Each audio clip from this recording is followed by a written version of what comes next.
This had better be important. Yes, sir. The American agent has infiltrated the X-Lab facility.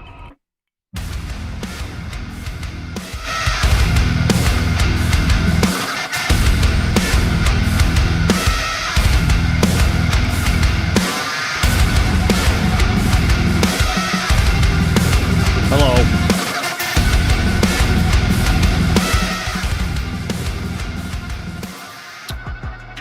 Sorry I'm late. Welcome back to the Combat Footage Show. I'm Ronnie. I'll be your host. Happy Monday to you. Hit the like button. Drop a comment in the chat. Let me know where you guys are chiming in from. It's good to see you. Here we go. I'm gonna leave the hat on tonight. Yeah. Do what I want. Oh, what's going on, guys?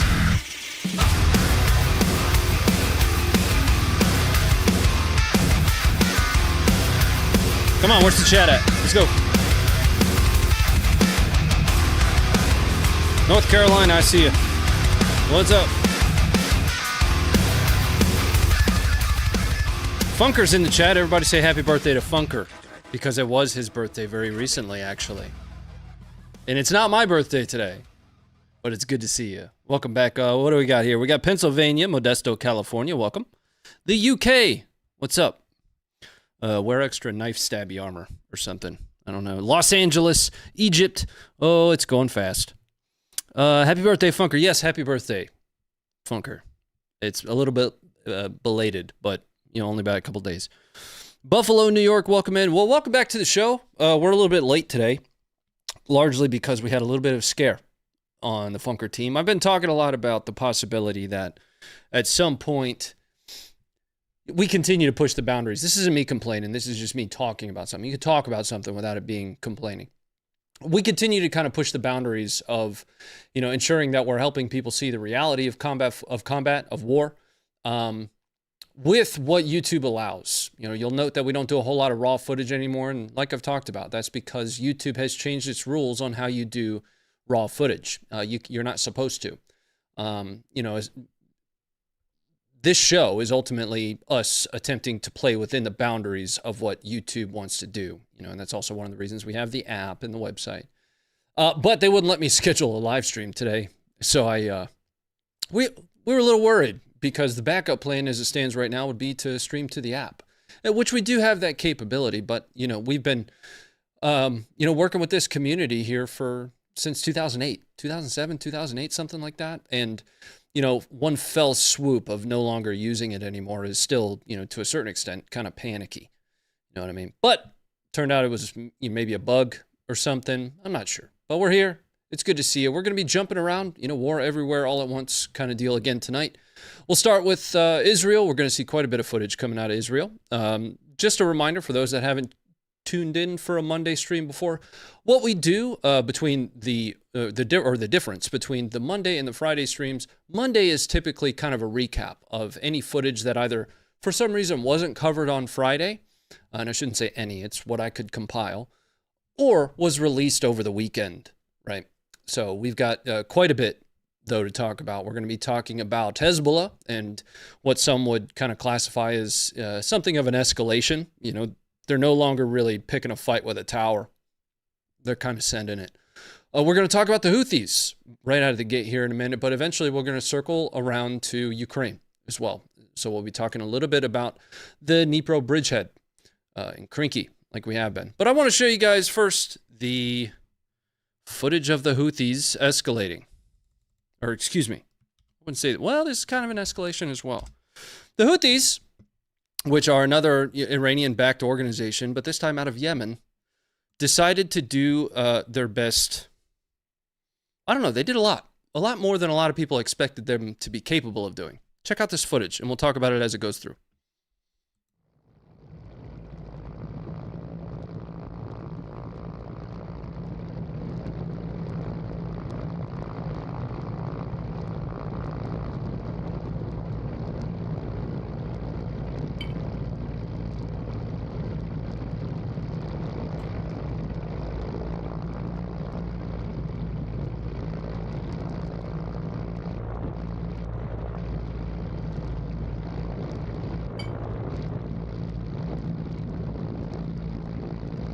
What you guys are watching are the Houthis landing on a ship in the middle of the Red Sea, specifically the Galaxy Leader.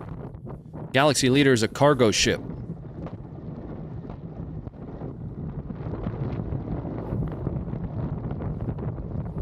I'd like to pause here for a moment and let everybody know that a single 240 Bravo and an assistant gunner handles this situation before it ever progresses from here.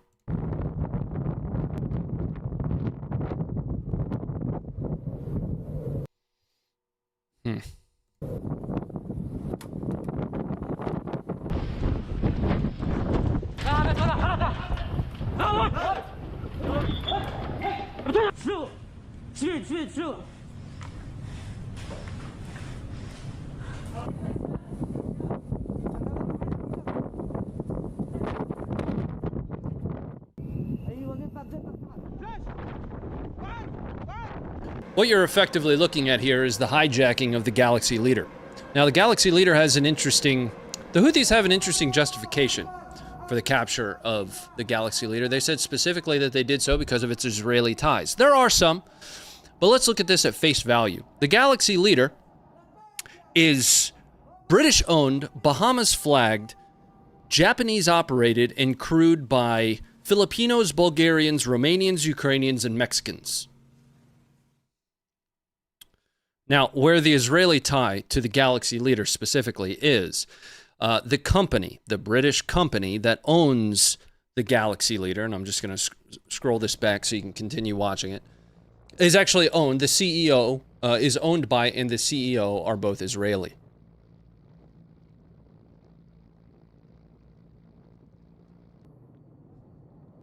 I want to point one thing out for you, though. My favorite part of this video. Right there. Big old screenshot of that. Now, when they were asked kind of what they were doing with the hostages, the Houthis said specifically, they are treating the crew, quote, according to their Islamic values. And so there is technically some level of an Israeli back-end tie. What's interesting to me is, you know, it wasn't difficult to find that once you knew where to look.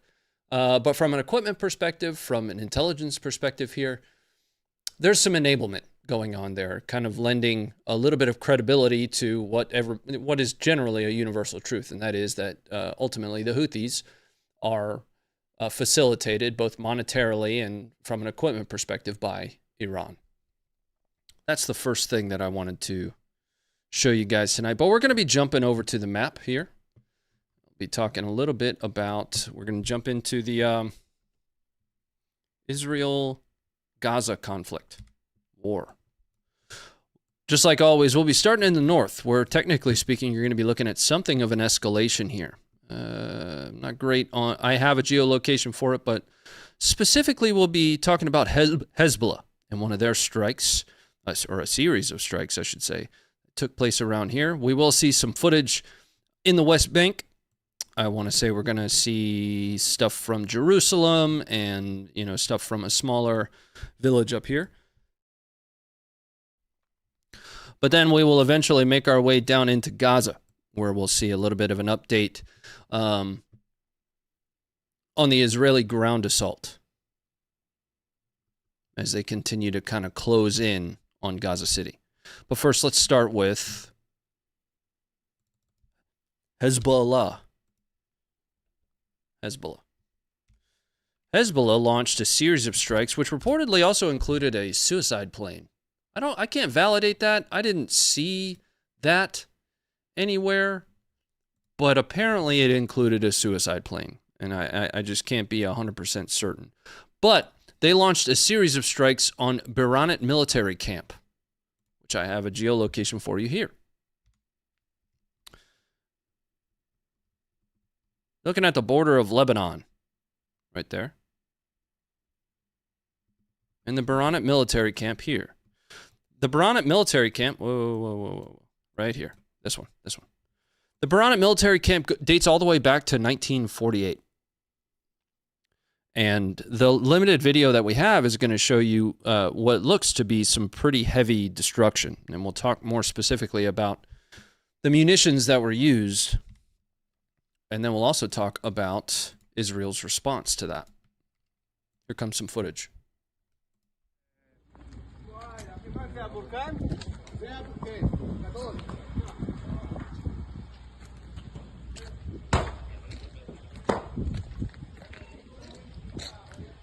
It's kind of a far cry from Hezbollah versus Tower.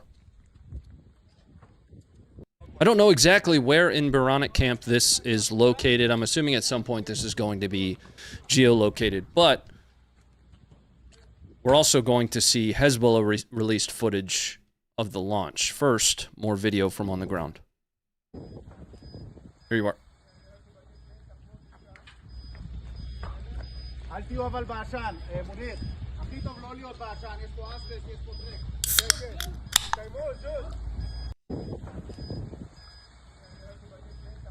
Watch that one more time while I fill up my cup with an energy drink. All right. Coming up. Now let's take a look at the footage released by Hezbollah. Hezbollah. This is what Hezbollah released, specific to the strike on Biranit.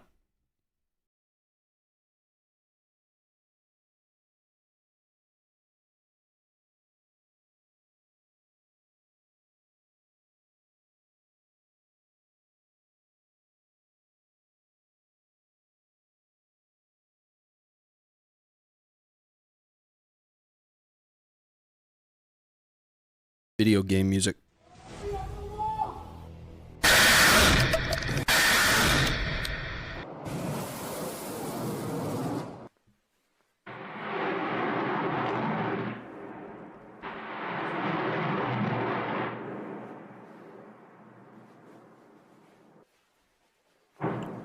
Now those, I'm not a munitions expert. I'm not. I'm about a mile long and an inch deep with the things that I know about. Those are reportedly the Burkan. Burkan is kind of a very short-range ballistic missile that it's been known for a while that the Houthis have. And I want to say it has a range of about 8,000 kilometers. Or 800, excuse me. Not 8,000. Sorry. About 800 kilometers. Payload, though, it's got a warhead of up to 1,100 pounds.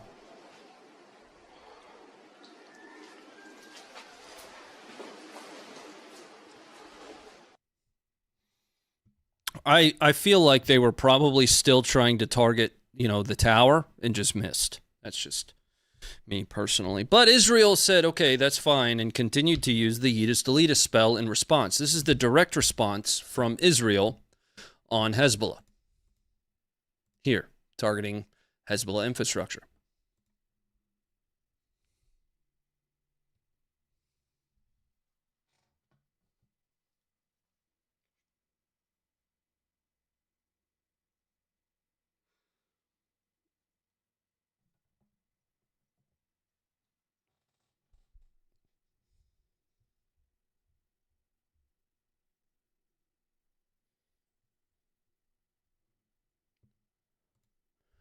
And that's not the only one. I feel like I said something wrong there. That was the IDF striking Hezbollah infrastructure. Here is some additional footage of what they say is essentially targeting ATGM teams just over the border in Lebanon. Don't have a great geolocation for either of these last two videos, though.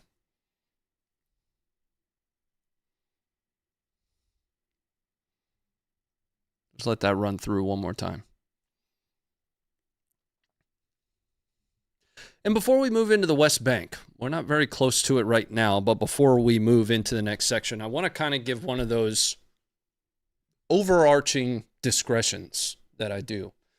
I'm going to be updating you on a few archive videos that we're tracking of Hamas's initial invasion into Israel. At least one of those is going to be extremely difficult to watch, if not two. But I'll also give you a resource that you can go and watch others that we've posted since in an attempt to effectively document and archive the purposeful and indiscriminate and sometimes discriminate targeting of civilians by Hamas. But let's jump into the West Bank here, because we're going to see some footage of the IDF. Reportedly the IDF. give you a geolocation here. We'll talk about what's at this location. This location here is apparently this big building, a mosque. I'm not 100% certain, but for those that speak Arabic, you might be able to enlighten us on what the big sign on the front of it right here says. What you're going to see is the IDF, or what is reported to be the IDF, tossing a stun grenade or a flashbang, one of the two, into there during call to prayer. Here you are.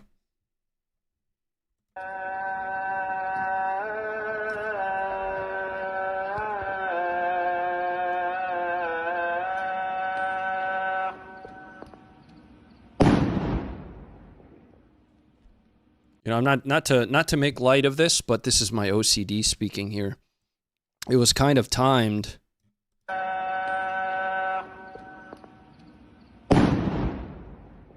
Almost as like a cap on the music there.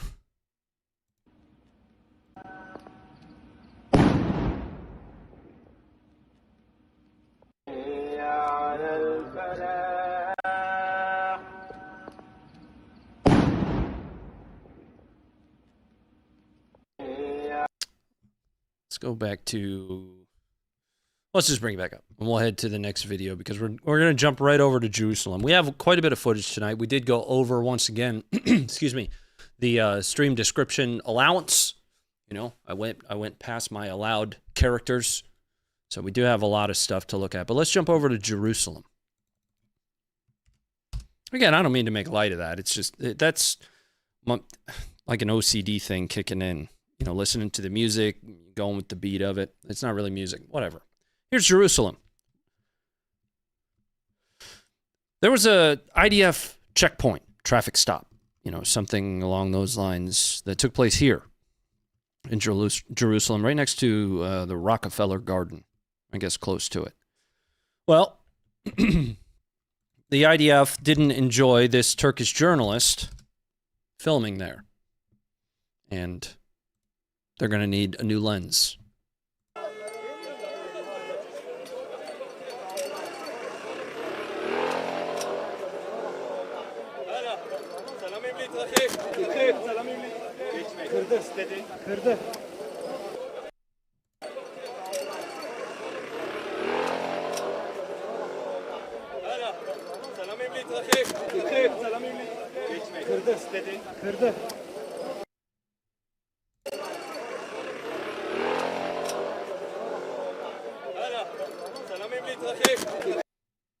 Just so everybody understands, it's not this guy, it's that guy. Lens is probably super expensive too. All right, let's bring it up because we're going to be headed to Gaza next, which is where the bulk of the footage that we have is. We're also going to need to head over to our Funker Actual Twitter, you know, at Funker Actual, because I was just hammering out footage that I couldn't find elsewhere on that today, and I didn't end up getting it linked in the description. So we're going to go through that a little bit together, pull out, you know, kind of an effort, we're doing it live kind of thing, pull out a couple more videos for us to watch. But first, let's head into Gaza. We're going to be starting in Beit Hanun. Show you where that is here, just so you can see kind of a top-down perspective on, you know, the forward line of troops, if you will, just to reorient those to the map that haven't had a chance to swing by since we've been using ISW's map. This is a map from the Institute of the Study of War. You can find it on understandingwar.org. This, I don't know, teal, I guess, is known occupied areas for the IDF. This lighter blue area is assessed controlled areas by the IDF. Anything, you know, kind of with the slash marks here, that's going to be Israel. These darker blue, more solid blue colors, those are waters. That's water feature, right? But let me give you a geolocation for this. Let's head to Beit Hanun here. The other map that we use there doesn't take lat long coordinates. That's why we use this. The IDF conducted a pretty big airstrike on this building. We're going to show you that footage now. Coming up.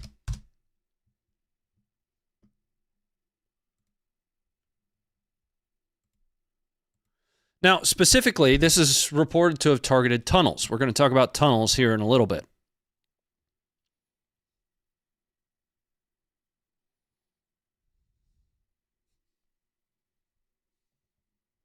There is no sound to this video.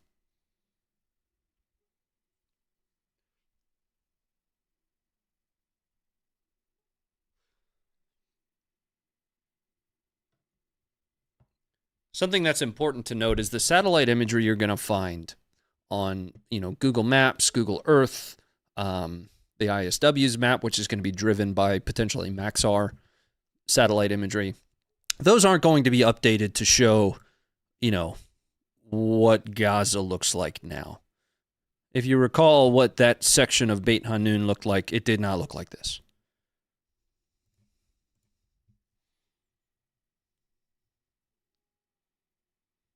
All right, let's come up.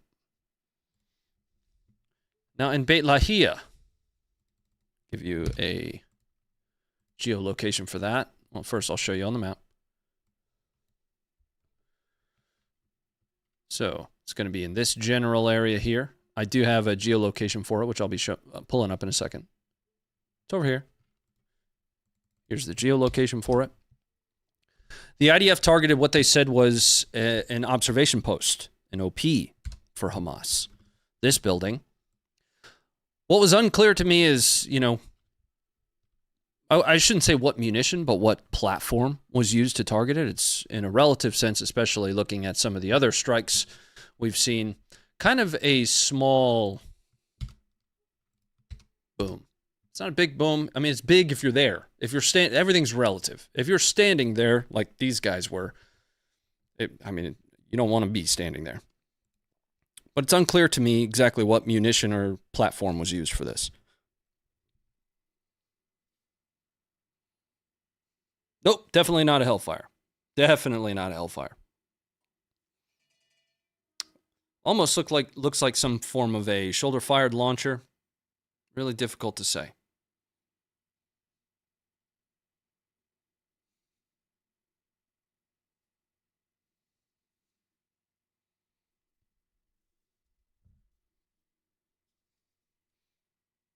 I'm filling up my cup with more bulkhead energy. Bringing it up. All right. I'm going to read through the chat here, see what you guys think. Look like a mortar? Maybe. Yeah, it could be. Yeah, it's pretty accurate. Bullseye. That is correct. Checking in on the support as well. Tommy, thank you very much for the $1.80 Unlucky 7 shirt. Yeah, this is from Savtech. Yeah, don't start none, won't be none.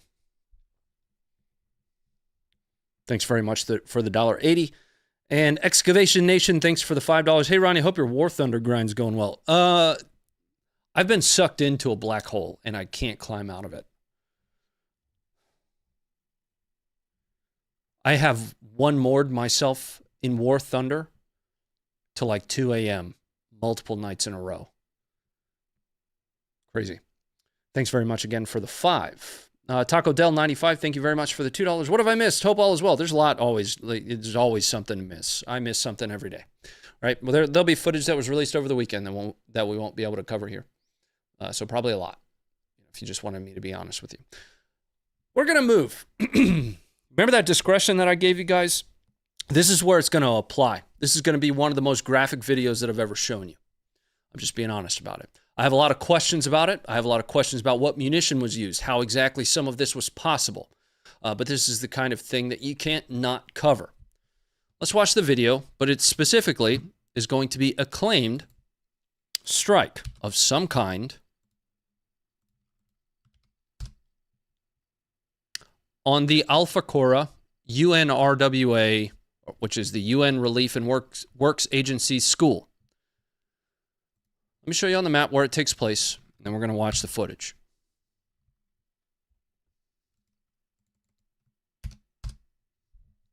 This takes place here.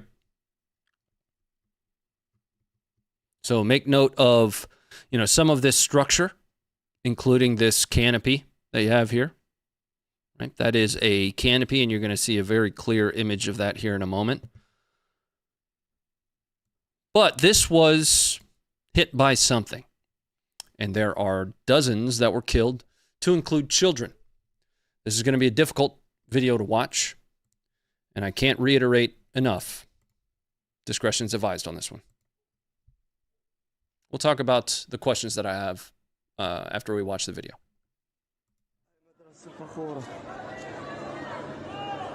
طبوا فينا قصف واحنا نايمين حسبي الله ونعم الوكيل ابو محمد ابو جراد مستشهد لا حول ولا قوه الا بالله حسبي الله ونعم الوكيل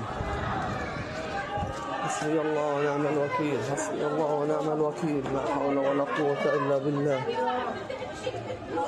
حسبي الله ونعم الوكيل يا عم طب تيجي صعبات يا اختي تيجي صعبات طوق يا اختي حسبي الله ونعم الوكيل حسبنا الله ونعم الوكيل خذ النمس وانزل الجراي برا هيهم برا حسبي الله ونعم الوكيل الناس مرمية تعال من هان وين بس حسبنا الله ونعم الوكيل من الدرج روح هيهم برا اجري حسبي الله ونعم الوكيل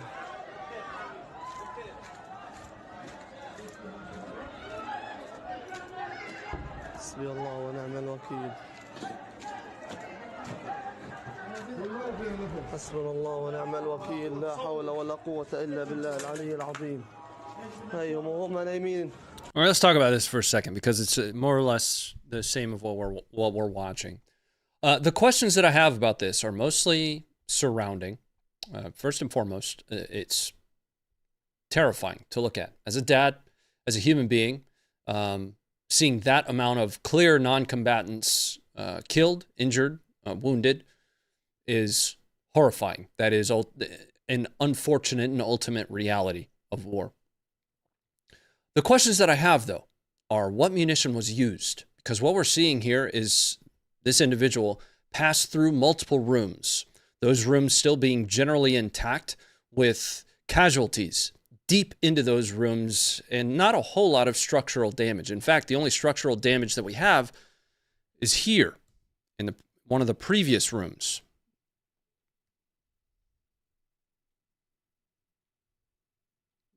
I actually have to find it.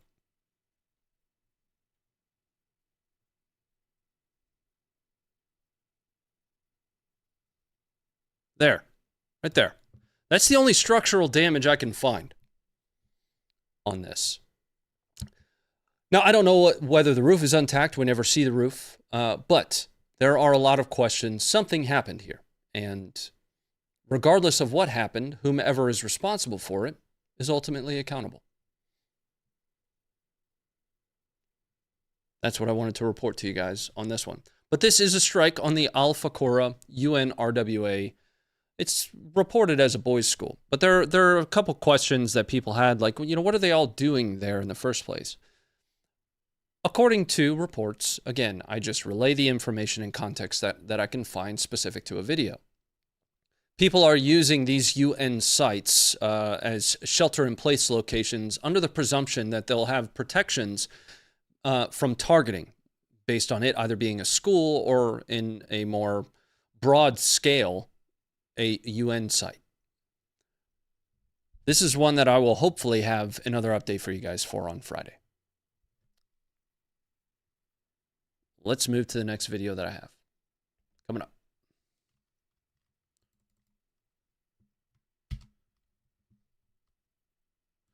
We're going to be taking a look at some footage from Hamas. And I have a geolocation for this, but we're going to jump straight into the footage.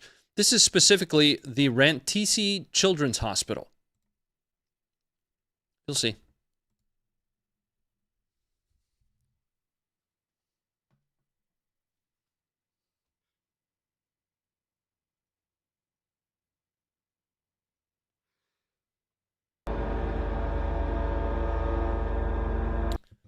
So note the Merkavas, and I think that might be a Namer APC there.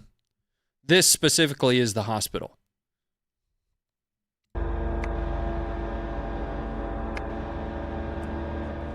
اللهم سدد يا رب سدد يا رب الله أكبر الله أكبر الله أكبر الله أكبر وأذن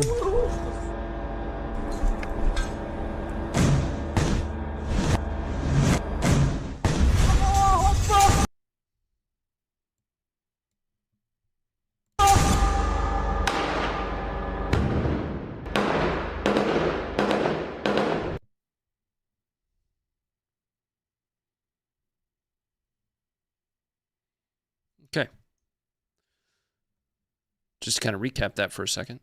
The video is presented in a way to kind of show that the IDF has taken over that hospital, and I'm going to bring up the map, show you exactly where that is, and we'll compare that to the forward line of troops.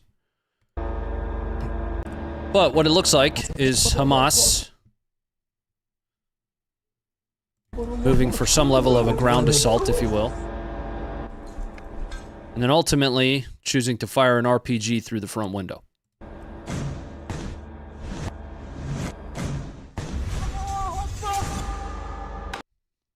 Let's bring it up.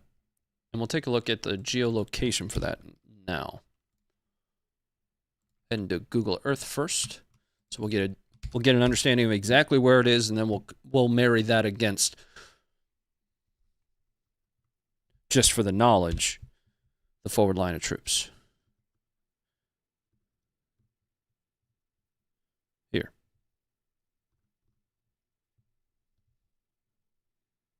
So let's see if we can find that on the map. I didn't do this ahead of the stream. We're kind of doing this on the fly here. Okay, so we'll find Gaza port, shift up and to the right. Gaza port, looking at maybe in this area. Yeah, there it is right there. So this would have been relatively recent, if that is the forward edge of IDF's kind of advance, if you will.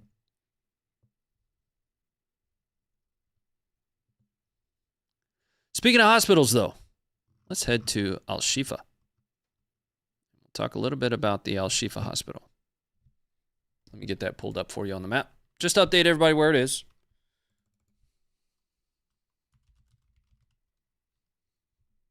Here. Same-ish area. We're going to be talking about tunnels at the Shifa hospital. Hamas tunnels, Israeli tunnels.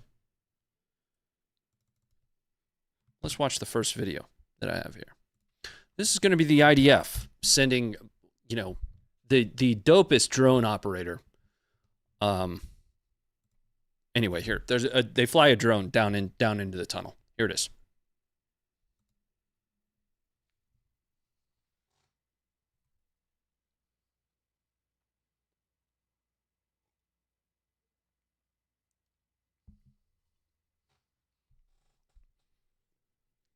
Now, Hamas has admitted that they used these tunnels, and specifically, I don't recall which media outlet they were conducting an interview with, but they specifically stated, these tunnels are for us.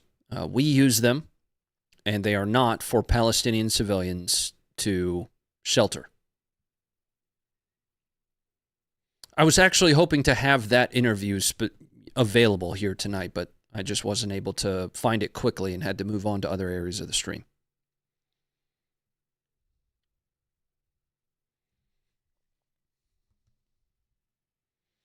Now pay attention at 112. A lot of people are noting a, quote, cut in the video, almost in a cynical way. We're going to watch a follow-up video after this, though, that should help with any questions that you have. Right there. That cut in the video.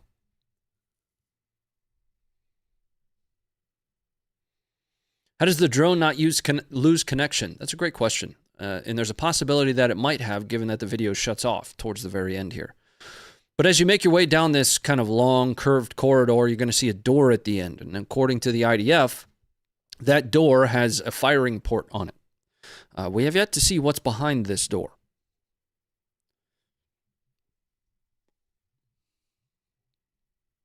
Looks like a dude holding a phone. No, they flew it from way up high down into the tunnel. Now, this second part of the video,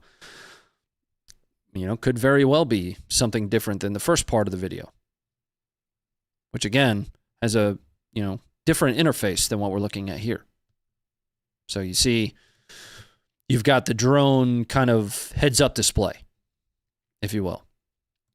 And then here, later in the video, we don't have that anymore. But one continuous video that we do have of going down into that tunnel is this one. This is IDF personnel. It's a little bit longer of a video. We're going to be watching it for about 3.5 minutes, so I'll hang out in the chat with you guys. But this is IDF personnel going down into that very same tunnel.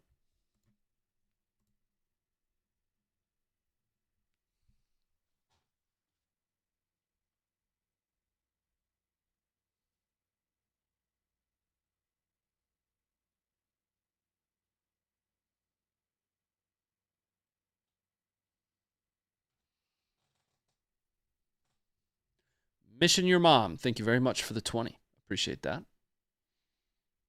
John Dunn, that's a Glock, by the way. John Dunn, thank you for the happy Thanksgiving to you and yours. I appreciate that very much. Be safe. Thank you for the $10, sir.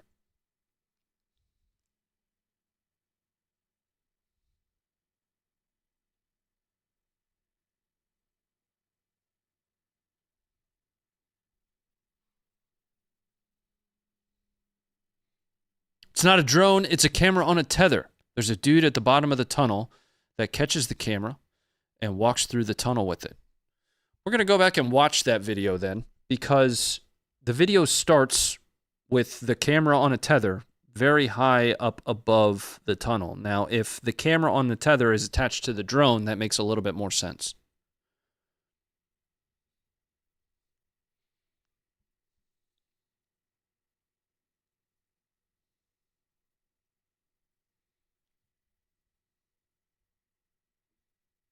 Who owns Funker? Funker? Funker owns Funker.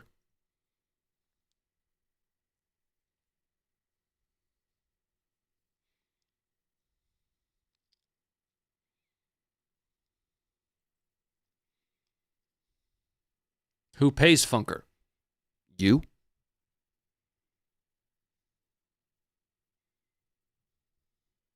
You guys being here?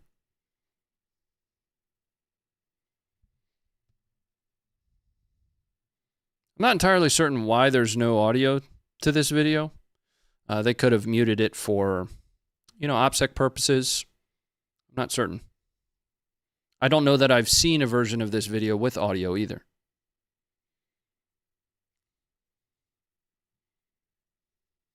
Where did the name Funker come from? So the Funker channel was started by Funker back in 2008 when he uploaded footage from his deployment to Afghanistan just so his family could see it. Funker was a nickname that he had in the military. That's where the name comes from.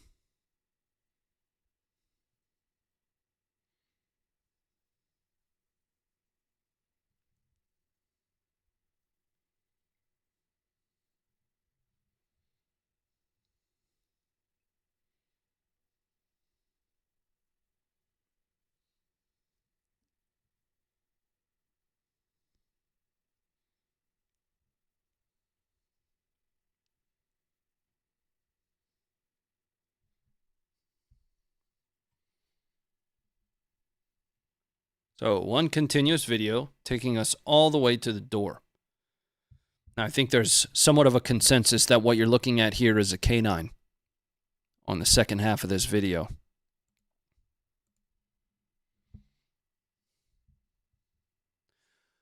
Let's bring it up. Let's talk about the tunnels for a second. So for a little while, there was a lot of denial that the tunnels ever existed. There have been known tunnels underneath of the Shifa hospital for, decades, for years. Right? And that's largely because, if I understand correctly, and I can always be corrected, like, guys, I am presenting the context that I understand, which isn't necessarily always 100% accurate, because I'm just a human being trying to research and provide what I can on the video. But if I understand correctly, Israel built tunnels underneath of the Shifa hospital. But does that matter?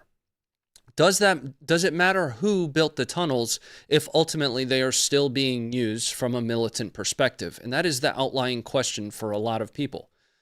Historically, it's been one of those universal truths that Hamas has used tunnels to ferry soldiers to and from different fighting positions. In fact, Hamas has admitted to using tunnels. It is not far-fetched to believe that there is a tunnel network underneath of Shifa based on the evidence and information that we have. The IDF claims to have additional evidence, but for whatever purpose or reason, they have only shared bits and pieces of that, to include sharing information going all the way back to 2010, showing cement factories being stood up. We actually reviewed that footage here. But those cement factories being stood up to manufacture the cement walls that are used to reinforce those tunnels. What many people are waiting for is to see some level of command infrastructure to support the claim from the IDF that Hamas was using those tunnels as a command center. Now, one of the things that the IDF released to help bolster the claim that Hamas was using the Shifa hospital was this video, which reports to show hostages that were taken on October 7th being rushed into the Shifa hospital. Let's talk about this as we go through it. One of them doesn't appear to be wounded whatsoever, that first one that we watched there. Now, there are a lot of accounts that are only sharing this second portion of the video. This second portion of the video is going to show a wounded hostage being wheeled into what appears to be some form of a operating room or, hospital room of some kind. So you have two separate narratives and perspectives. On the one hand, the IDF is sharing this information to show that these armed Hamas militants, you have one here with his high and tight haircut, are using Shifa Hospital. From the other perspective, you have people saying, well, of course they're using the Shifa Hospital. They're, in most cases, they have cut out this first portion. They're using the Shifa Hospital to treat this hostage. Right? They're providing him medical attention.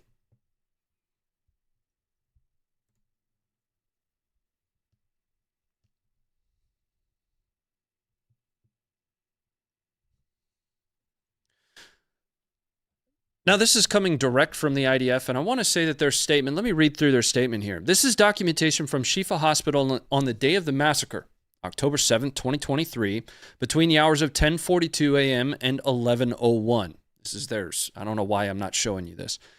In which hostages, a Nepalese citizen and a Thai civilian, were abducted from Israeli territory, are seen surrounded by armed Hamas terrorists. One of the hostages is injured, being carried onto a hospital bed, and the other is walking. These findings prove that the Hamas terrorist organization used the Shifa Hospital complex on the day of October 7th massacre. So again, you're looking at kind of two sides to the coin on this one for me. On the one hand, the first hostage there doesn't appear to be wounded whatsoever. I can't really see him. I have no idea. Hamas made a beeline to the Shifa Hospital. If this is around 10 a.m., 10:40 something a.m., that would be really only a few hours after the attack. There are definitively hospitals between Shifa and northern or even eastern Gaza where Hamas entered the country. So they beeline straight for Shifa. But on the other hand, one of them is absolutely wounded, and he's being taken to a hospital. It looks like they're wheeling him in to potentially provide medical treatment. I don't think that this supports what the IDF, expects it to 100%. But again, this is just one of those pieces of breadcrumbs. I talked on Friday about not using a single video to come to an overarching conclusion on really anything, because video itself is still and will always be an imperfect lens into what's happening in the real world. You're only getting video. You don't have the context before and after. You're not there. It's a two-dimensional lens into a three-dimensional space. We're going to jump all the way down to Arafah. Arafah's far. Yeah, it's far. Let me show you guys where that is. That's on the border with Egypt. We'll be coming back up into Gaza, but this is the last geolocation that I have. All the way down. Let's go full screen here. All the way down here. Still going. Here. Down here in Rafah. So southern Gaza. This is where, you know, this general area, and I shouldn't say this is where, but between Wadi Gaza, which is about here, and this southern border crossing with Egypt. You have the Sinai Peninsula here. Oh, a little bit further up. Up. There we go. Sinai here. This is, you know, essentially the, quote, safe area for Gazans to retreat to. But at Rafah, the IDF, well, delete us again.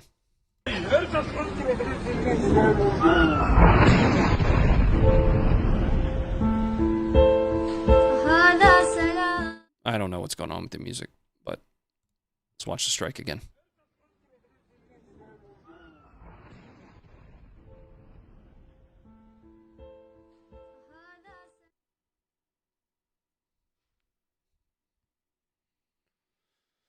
I see a question in the chat that I actually want to respond to because I prepared for it. Last Friday, we were talking a little bit about casualties and losses of equipment for the IDF. And what we don't have a great understanding of, and really only the IDF has an understanding, is going to be equipment losses. But what we do have some semblance of understanding is casualties. I have a link for you guys. It's not in the stream description because there's just too many characters there. But this is a page dedicated specifically in the live chat that I'm pasting here, dedicated specifically to IDF casualties. As of about 3 or 4 hours ago, there were 388 listed total on that page, all the way up to and including the 20th, which it is the 20th. Today's the 20th. So it's about as up to date as it gets. It gives you a lot of information to include the specific unit. Right? If you don't speak Hebrew, you can translate it in most browsers. But that's what that's for. And I wanted to respond to that question. Let's get into some more footage from Israel that I don't have a geolocation for. A few different videos that we're going to look at here. These are going to be very specifically just air and ground battles near the coast, somewhere along the coast in Gaza. First is going to be airstrikes. Coming up for you now. I'll back it up.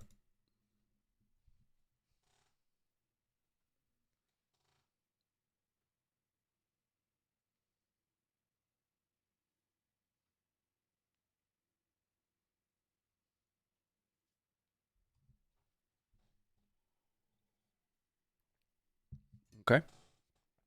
And then a really weird video. Starts out with kind of like a photo shoot on the beach or something. Not sure what's going on here, but this is going to be Israeli ground operations.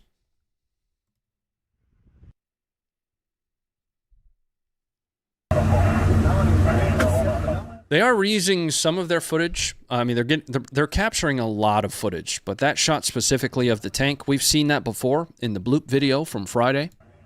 But there is additional and extended footage of that same operation here.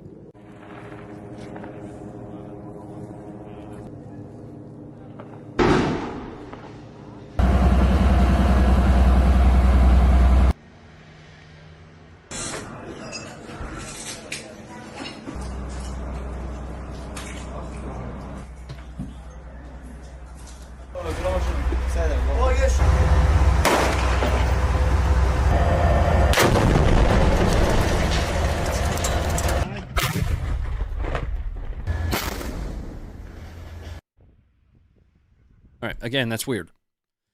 I don't understand what's going on here at all, really. The camera would need to kind of pan to the left a little bit, but I can't help but wonder if that's a photo opportunity, you know? All right, let's bring it up. There's one more I want to say. More strikes coming up for you now.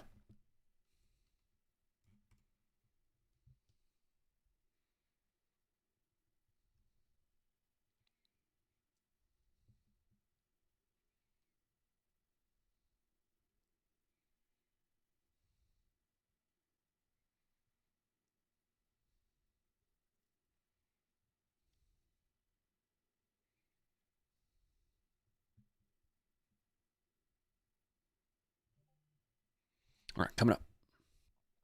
We're going to move to the next video that I have here, which is the 414 Battalion, which, according to the IDF, took a lot of casualties on October 7th. The specifics of how exactly that happened, I'm not 100% certain.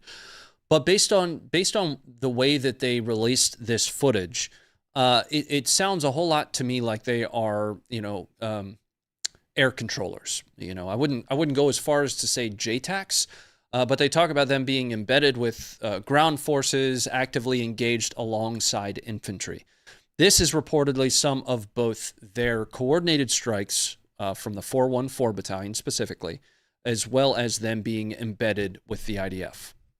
Video's coming up for you now.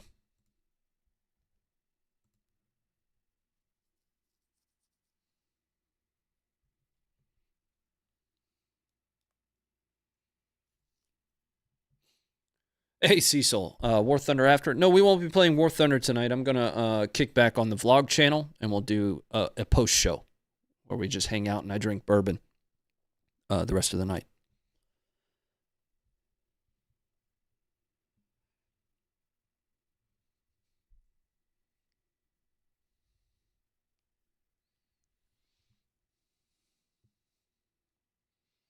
Now, they could be the rough equivalent of like 13 Foxes, for us, which is an FO, a forward observer. But, I'm used to forward observers being an integral part of, rather than like attached to, an infantry unit, right? So here's the next video released from that, which reports to show them embedded alongside Israeli infantry. Here you are.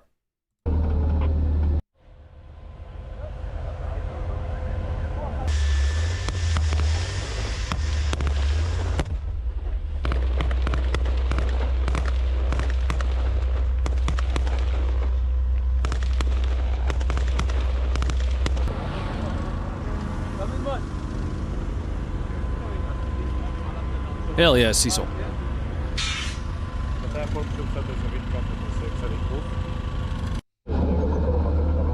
All right, let's bring it up. Oh yeah, we getting drunk tonight? No. Nope. I'm going to pass on that, dog. Now, the last thing that I wanted to show you, which I have absolutely zero context around, is this video. But I don't need to have context for you. What you're going to see is a mosque that was captured by the IDF. And the video is going to effectively explain everything that you need to know. Here it is. שבו נמצא מתחת למסגד בקומת מרתף, מחסן, אמל"ח ומעבדה של רקטות של החמאס ומלא מלא מטענים. Seen it already. Well, Sean, we're live twice a week. So if you've seen it already, you're welcome to just head on out. Appreciate you being here, boss. נמצא פה מעבדה של רקטות ויכולת של החמאס. So the general premise that I think the IDF is going for here is this is what would be a protected site. They're finding, military type equipment, explosives, RPGs. Again, you have a few different types of RPGs here. You've got kind of your PG-7s, these ones on the right. And then you're going to have your tandem warhead propelled grenades. We talked about these on Friday. They've got the dong in the front.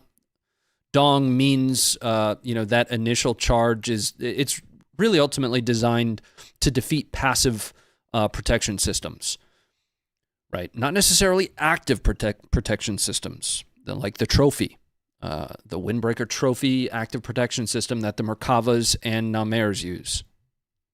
But they're finding this stuff inside of a mosque, which again is a protected site.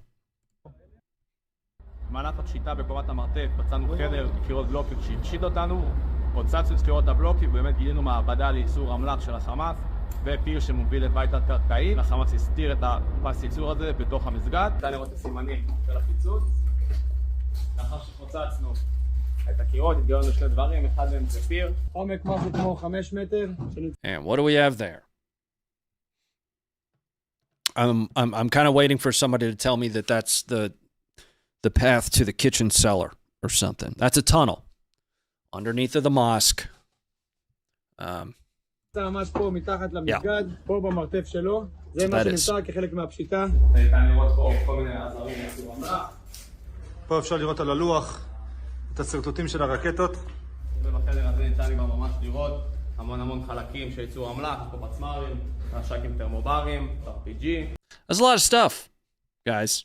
There's a lot of stuff in a mosque. All right, let's bring it up.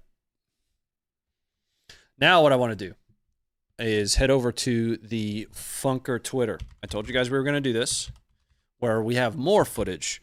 Some of this stuff's going to be difficult. All right, you know, I'm just being real with you. Some of it's going to be tough to watch.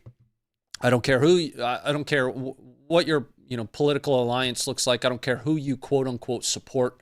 People that say I support, a 1 or a 0. It doesn't make sense to me. Regardless, this stuff, big time discretion advised here. So I'm going to give you guys a link to a thread that I put together a little while back on all of the videos that I could find and that I continue to find. It's in the live chat for those that are watching on the VOD. That I continue to find on Hamas's purposeful and indiscriminate and sometimes discriminate targeting of civilians. Throughout that thread, you're going to find 28 videos that specifically show just that. I'm going to show you guys about 2 or 3 that I've since updated that with over the last couple days. Here we go. So this is the source for that, South First Responders. They were some of the first to arrive at places like Kibbutz Be'eri. But we are going to go all the way to the bottom here.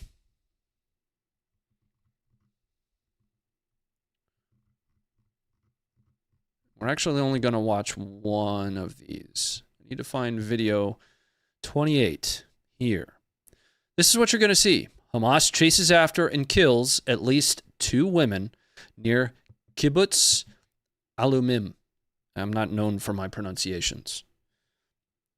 One of those women is going to drop to her knees before she's killed. And that Hamas fighter is essentially going to stand above her for about 10 to 15 seconds while he either reloads, picks his nose. I don't know what he's doing. But it's going to be difficult to watch. All right? It's coming up for you guys now.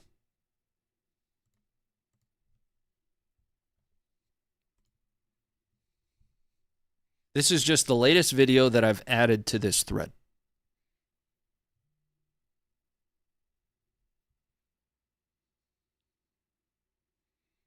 Propaganda?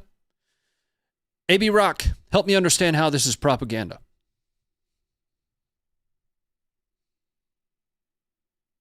Are these new October 7th videos? Yes, that's exactly what they are. As Israel goes through the found footage that they have, the closed circuit television footage that they have, they are finding these situations and essentially releasing them to the public. So again, let's walk through this. Let's talk through this.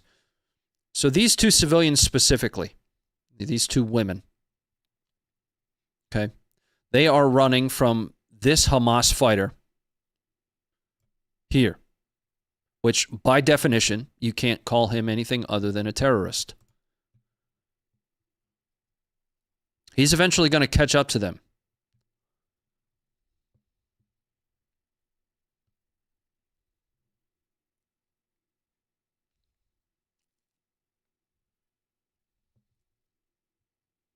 So this first civilian, I'm going to put myself right there to try and stay within YouTube's boundaries here.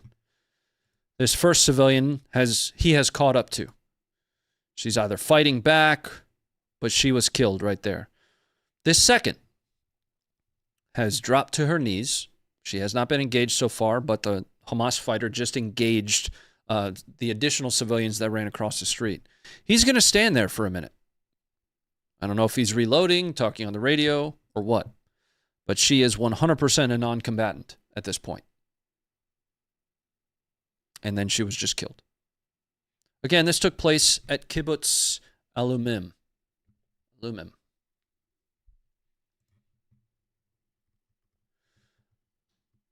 There are actually 3 more that I want you guys to watch. This takes place at the Sderot police station. So Hamas fighters, operatives here. This vehicle is going to drive. This is a civilian vehicle. And they engage that vehicle.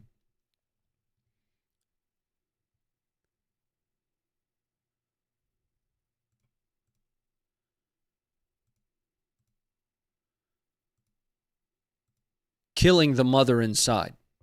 Now, something that might not be apparent to you is there are kids in this back seat. Now, they're going to continue, kind of going around shooting into buildings and houses. And that leads us to this civilian vehicle being engaged. Occupants killed.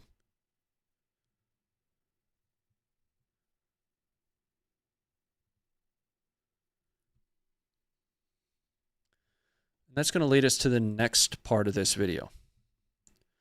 This is when the IDF rolled in. And more specifically, I actually think this is Israeli police, which it would be inaccurate to say IDF police. It would be Israeli police. As the Israeli police arrive, they identify the two children that are still inside the vehicle. We're going to see a different perspective of this. They're clearing the area, and as an eventuality, do recover the kids out of the back.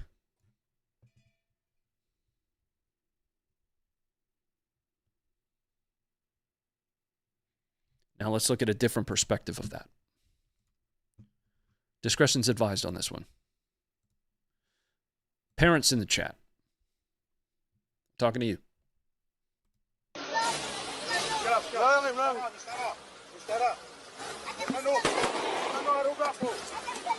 כן, חמודה, כן. אנחנו ניקח אתכם.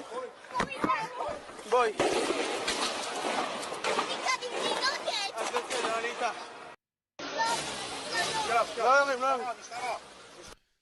All right, now let's bring it up. I'm going to give you guys one more link to this entire thread where you'll find 28 videos. And we've gone through these on the live show before. That's why we're only going through the last couple here. Here is that thread. You can go and weed through yourself. And we're going to pause for a moment to check in on the support, to check in on the chat. And we're going to be shifting to our footage that we have from Ukraine after one more run through the Twitter, because I feel like I'm missing a video that I wanted to cover for us. We covered that one. Oh, here's one. Somewhere on the coast, it's just a big explosion.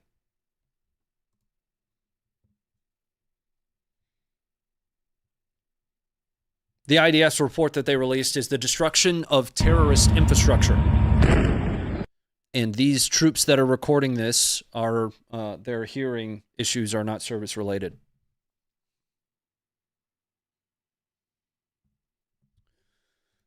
And I think, actually, I have one more big boom I wanted to show you guys. I do. I don't know what this guy's saying. Somebody reported to us that he is effectively dedicating this to October 7th. But this is somewhere in Gaza, filmed on something, some potato camera. But what we want to watch is here.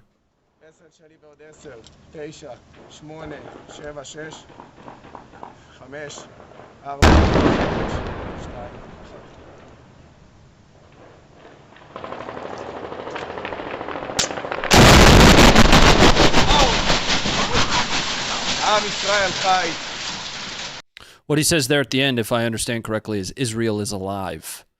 I'd like to note that this dude doesn't even flinch. He's counting down in Hebrew? No, there's a whole like 30 seconds prior here where he's talking. So this whole early section here, he's talking to the camera. Yes. לפני חודש, בכמה ימים, מחבלים ארורים נכנסו לשטח הארץ ורצחו לא מעט מהאנשים שקרובים ללב שלי. But that's also on the Funker Twitter. Let's watch this detonation one more time.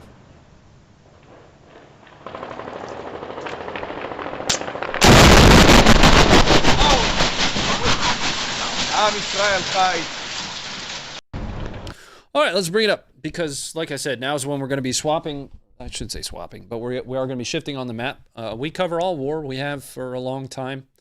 We'll be talking a little bit about Ukraine. First, though, let's check in on the support, and thank you guys for it. Todd, thanks for becoming a member. Welcome to the Funkers, man. Ohms, thank you for the $5. Have you seen evidence of carpet bombing? No, not at all, actually. Although the GBUs that are being dropped, in some cases are very large and are causing, you can't deny that they are causing collateral, but ultimately they are still specifically targeting Hamas militants and infrastructure, have actually been pretty targeted. And in fact, it'd be difficult to say that all, but a lot of Israel's strikes are typically accompanied by some form of a public release, right? You don't know what you don't know, though. John, thank you very much for the $10 again. Happy Thanksgiving to you and yours. Be safe. Thanks for that again. And Mission Your Mom, thanks again for the 20. Appreciate you. We're going to be headed over to Ukraine. And we're going to start in Krinky to update you guys on the war on Russia's invasion of Ukraine.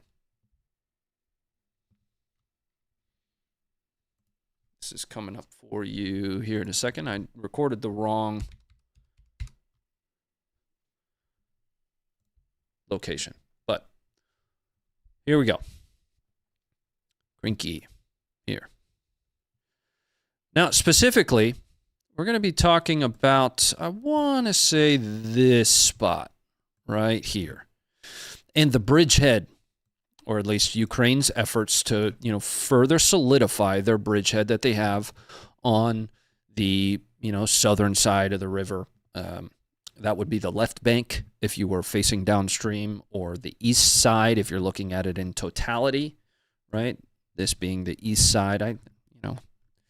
Some people get weird about what you call it. But what we're going to see here is actually an interesting one that shows a little bit of TTPs for Ukraine. As we see a landing barge. It's not really a landing barge. It's a PTS-2. We'll talk about that here in a second, though. That has some vehicle inside of it being targeted by a Russian Lancet. Got to keep the sound off, though. I got slapped in the no-no spot for last stream, since I didn't keep the sound off and there was copywritten music.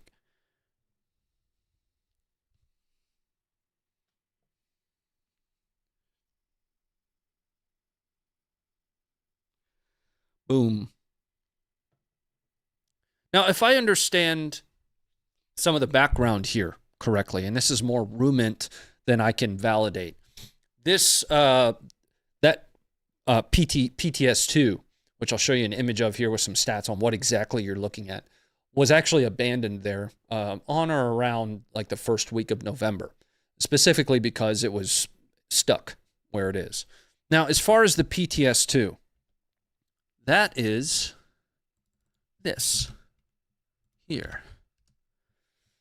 And it can carry up to 12 tons on the water or 20 tons on the land. Inside of it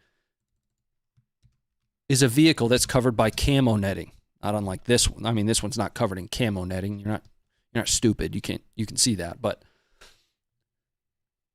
that should give you a better understanding of what you're looking at and what was being targeted there. Now that lends to the understanding that Ukraine has not only made their way across the Dnipro, but also has brought equipment across.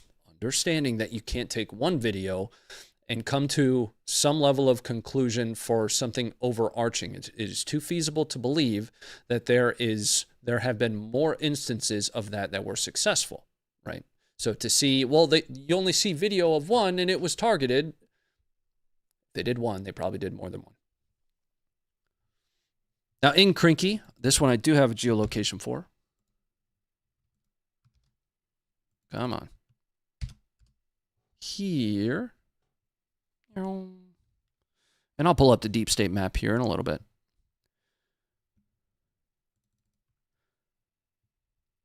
A Ukrainian suicide drone, FPV drone, struck a house occupied by Russians. There's a lot of footage. I'll talk about this in a second once we get over to the deep state map, but there is a lot of footage from this southern front that is extremely low quality, very difficult to understand what's going on, both Russian footage and Ukrainian footage. So we only have a subset of that. Here is that drone strike.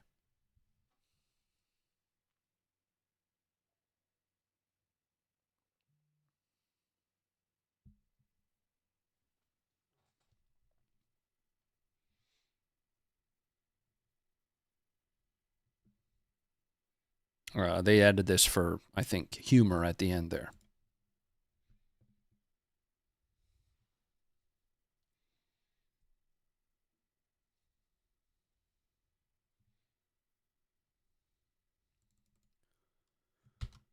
Now, Russia, as Ukraine makes their way onto the left bank, the eastern side of the Dnipro, Russia is continuing to be able to use, at least to a certain extent, air. These are Mi-8s and, possibly Mi-24s. You're going to see one out here in the distance conducting one of those lofted rocket attacks. I have a geolocation for this. Krinky is just off in the distance here. We're not really far away from it. But those choppers are going to deploy countermeasures, peel out.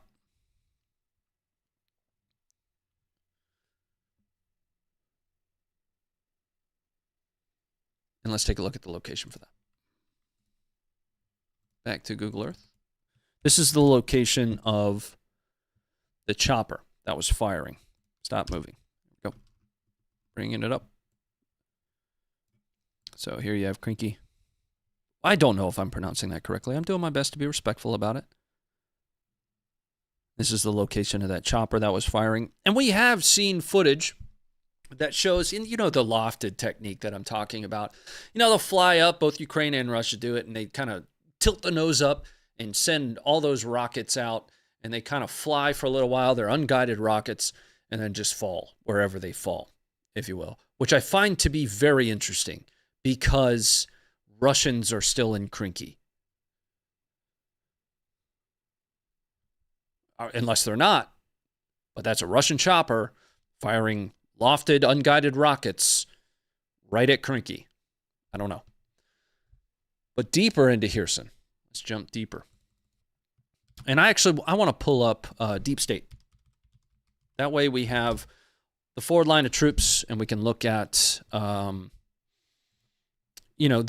Russian fortifications. Here we go. Deep State.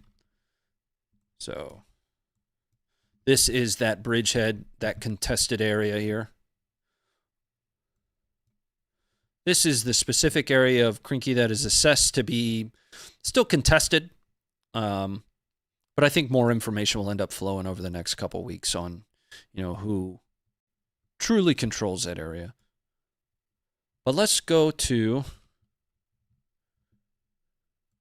the next strike, which is going to be deeper in Kherson. All the way out here. Now, this is reported by Ukraine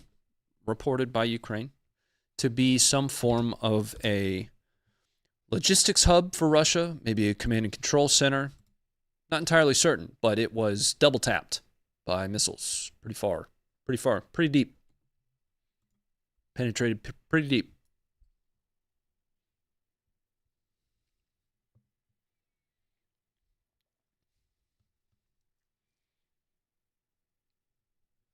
Looks like a general purpose tent outside or something. Then there's a cut in the video.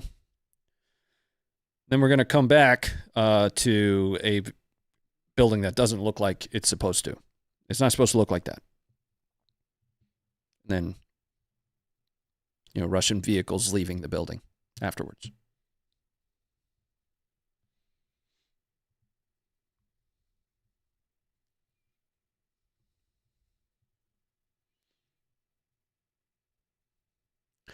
I actually recently went through Deep State and watched the forward line changes over the last 6 months. From a forward line change perspective, it's absolutely attritional. In a grand scheme, minimal changes. When you look specifically at the advances that Ukraine has made in Zaporizhia,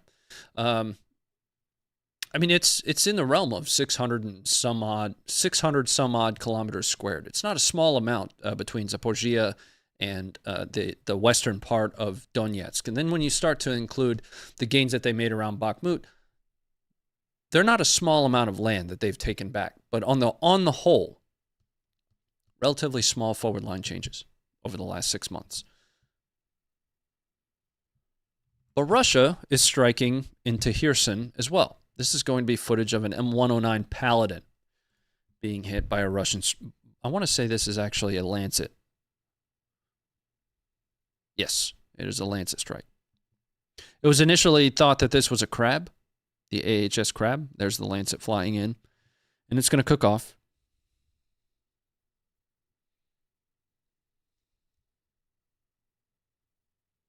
Ronnie, do you have any Abrams in Ukraine footage? I do not.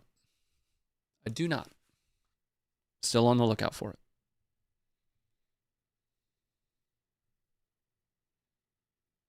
Hey, Shaky Jake. Welcome back, Doug Hall.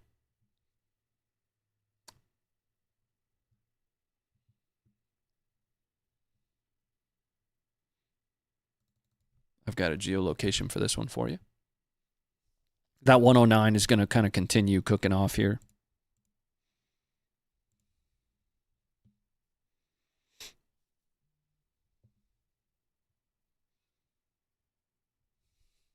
Let's take a look at where that took place.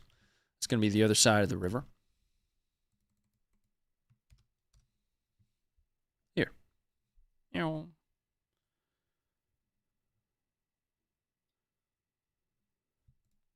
Orient me north, please. Somebody on Twitter gave me the, you remember how we were having to click this thing, reset to north and all that stuff? Somebody told me all I had to do was hit N, and it was life-changing. It's all the way back here.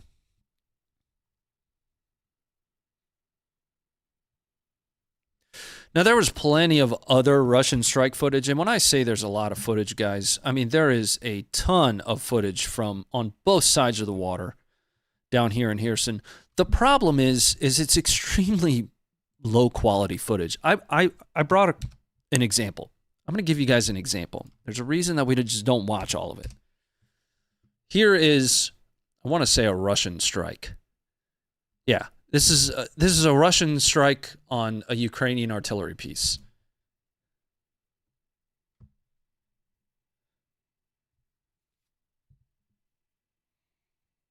But a lot of the footage that Russia publishes lately looks like this. It's from, some of their higher flying drones that they have. And it's out there. There's a lot of it available. I just typically drive past it, to be honest with you.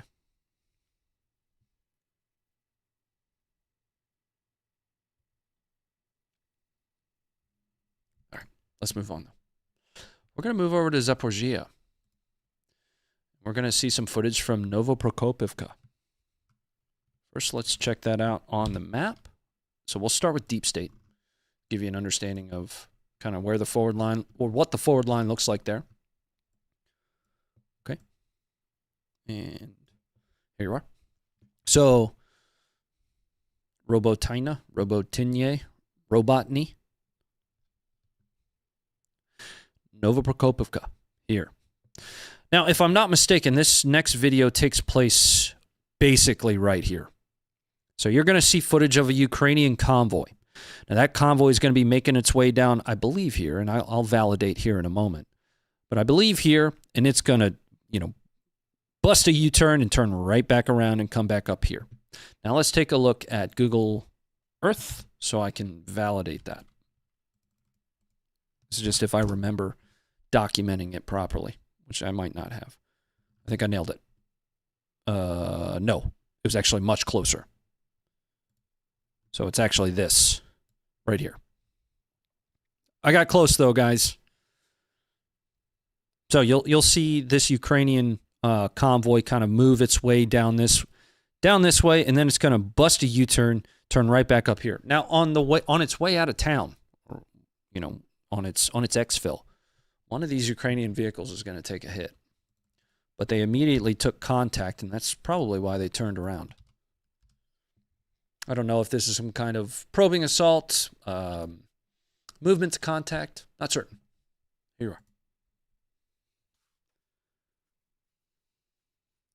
So ATGM teams, anti-tank guided missile teams, firing at the Ukrainian convoy. They are turning around already.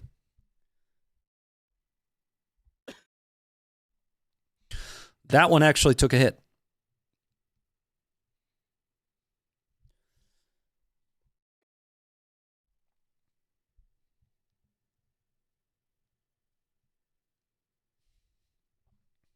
Wyatt, thank you for the 20.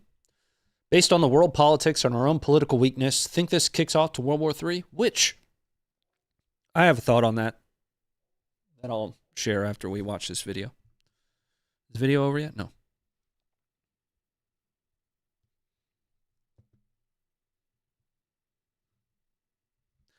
Something I was talking with my buddy about, that more or less it just continues showing that vehicle cooking off. Something I was talking to my buddy, one of my buddies, about over the weekend is I wonder what the possibility is 50 years from now that we look back on Russia's invasion of Ukraine and Hamas's invasion of, Israel as essentially the precursors to something greater and bigger. And it's one of those hindsight will be 2020 kind of things. I am not as informed enough on the geopolitics in the world. We focus very specifically on footage, and I think I end up with a pretty good understanding of what's happening on the ground when I can dedicate to a specific war. With the two that we have going on right now that we've been focused on over the last, month plus, I'm a little bit 1 foot in each, right? So a little bit less of the deeper dive context than I used to have for Ukraine. But when it comes to the geopolitics surrounding it, that's a weak point for me. And I think everybody should understand and be aware of where their knowledge gaps are. So to answer that, more specifically, I don't know. But I still can't help but wonder if 50 years from now, when the textbooks from whoever won are being handed out, if these are the precursors for something bigger. I don't know. Moving over to Donetsk. This is going to be a Russian assault, not unlike the one you just saw, just flipping the coin over. This is a Russian assault that does not go well. Specifically,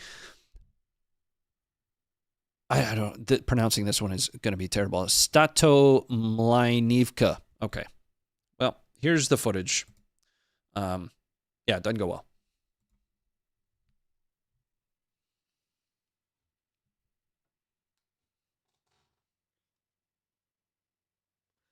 Staromlainivka?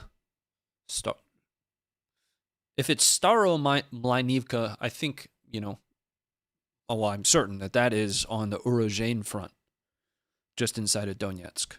I should have given you a discretion advised on this one for, a couple. Oh, you just bumped that guy? Did I miss that in my review? Hold on. Oh, yeah, he did. Dickhead. Boop.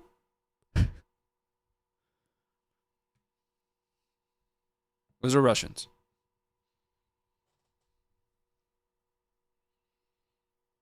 All right.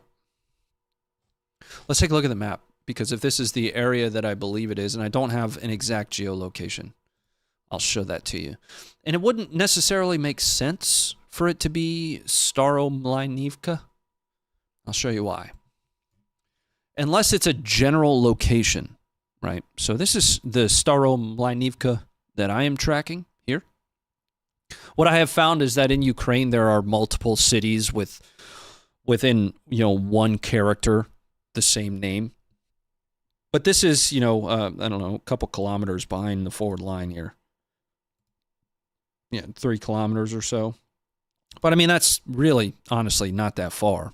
So it could be in, one of these areas, out to the west or out to the east of it. But given that it's the larger city on the front, maybe that's why they're labeling it as that. Not sure, not certain. All right.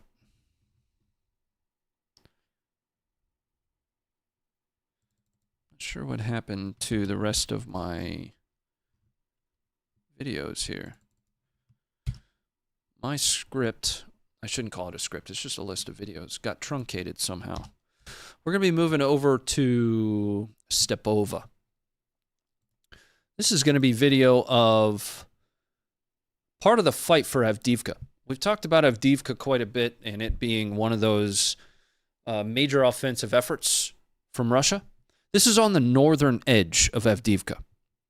This is a Leopard 2A6 that you see here on the southeastern corner of Stepova. It's going to be engaging Russian positions out here, and I will help contextualize this on the map here in a moment.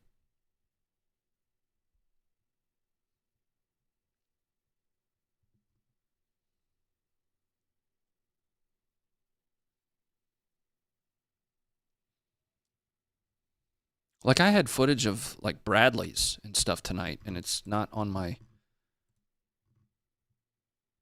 list. There was one of a Bradley. You know, we're going to go to the Funker website, and we'll watch it from there.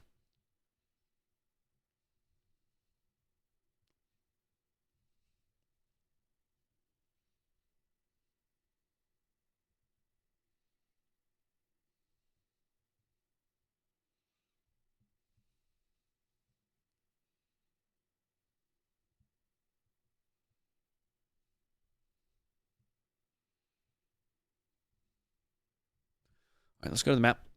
Pull up Stepova. And I have exact geo coordinates for this one. We'll pull it up on the on Deep State as well. So it was firing from here. The building that it was firing from, you're looking at there. N. Perfect. The fight right now on this northern edge of Avdiivka. I want to say, stand by. Let's pull up Deep State. Might be mixing up my towns here.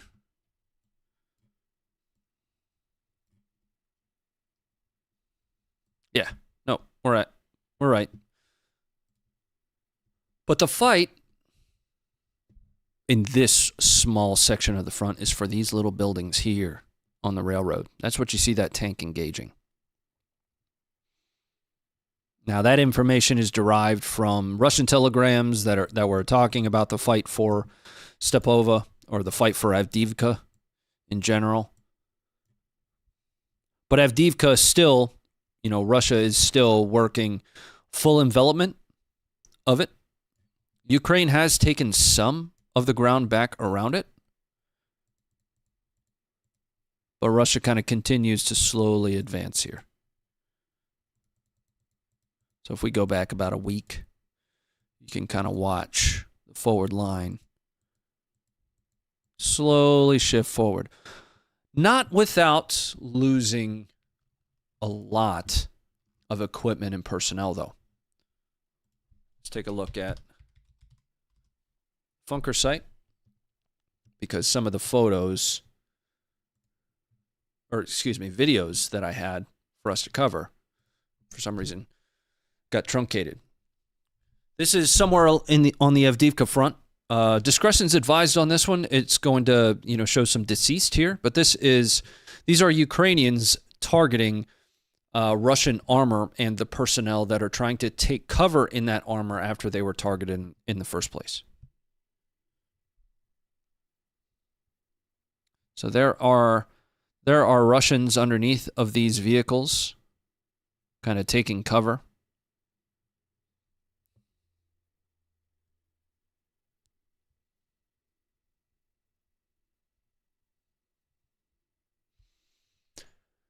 I guess the point that I'm trying to make here is, while it is a likelihood, in my opinion, which is, you know, based solely on my understanding of the situation, while it's a likelihood that Russia will take Avdiivka, it is not going to be at no cost to Russia, not unlike Bakhmut.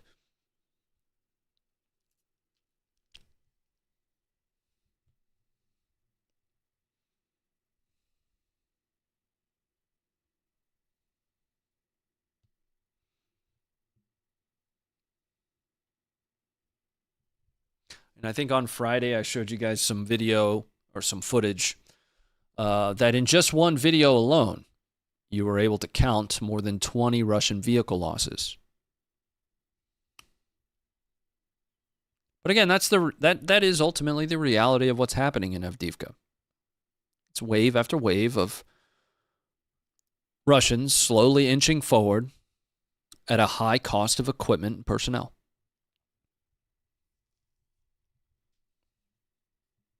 All right, let's bring it back up and check in on the home page for the other videos that I wanted to cover tonight, since for some reason, and I think I know what happened, to be wholly honest, here's what happened. When I was having issues getting the stream started tonight, which is why we started late, I thought, I was adjusting the stream description. Maybe there was a word in there that YouTube didn't like or something. I've seen weirder stuff happen on socials. And I think instead of deleting it out of the stream description, I just kind of truncated all the videos out of my script for tonight. But actually, we're run right up on the end of the show. But I always have one more video for you. You have to know that I always have one more video for you. Before we get to that one, I need to check in on the support. Tommy, thank you very much for the 450. Singer in a smoking room. Smell of wine and cheap perfume. This is such an underrated movie. This is one of my favorite shirts that I own. And that scene specifically is one of my favorites. But I got one more video for you guys. Thanks very much, Tommy, again, for the $5. And the Masterminder, thank you for the 5 before that. As it turns out, if you go to a bar and for some reason you choose to pick a fight with 10 to 15 dudes that are all dressed to impress in the same outfit, under most circumstances, that's not going to go your way. Well, that's exactly what happened for these two dudes when they ran into a bunch of Marine privates and like one Lance Corporal. It wasn't pretty, but the Marines handled their business. That's it for me tonight, guys. I appreciate you being here. Welcome back to the show. We'll see you guys again on Friday over here, but if you'd like to follow along with me over to the post-show where we'll hang out and, sit back, talk about stuff, whatever you want. It's really just kind of like a Q&A deal. It'll automatically redirect you over there. Enjoy this last video. Good night, and stay informed.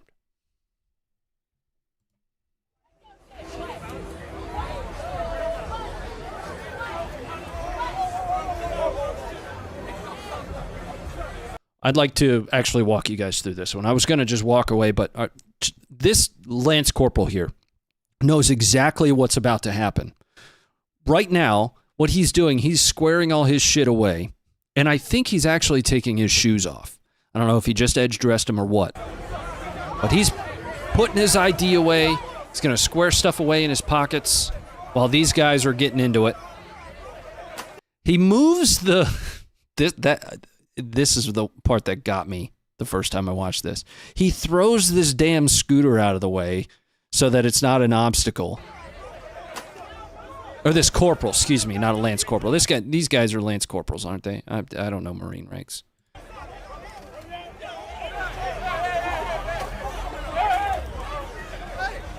Now, here's where things go a little bit, like, sideways for the Corporal of Marines here. This flying thing he does here, this is embarrassing.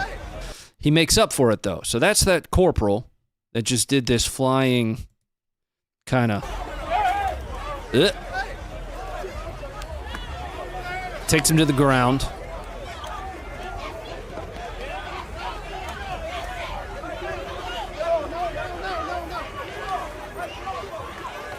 And then it continues.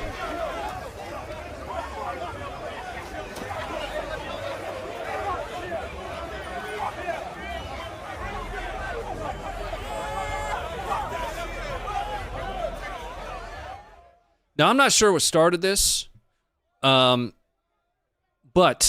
I have a suspicion that I'll share with you when we get there.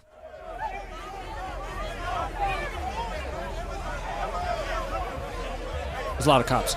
I have a suspicion that it's got something to do with her, Because if you go back to the very beginning of this video, which is linked in the, it might not be linked in the stream description. It's on our Twitter. She's dead center of it.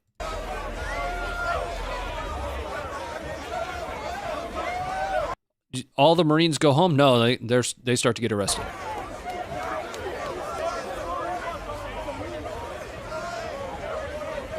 Yep, right here. This guy's getting arrested.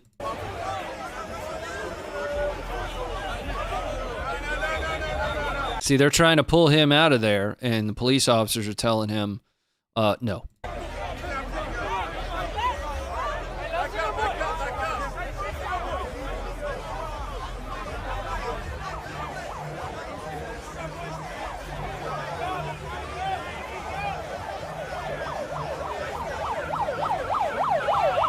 Horsey.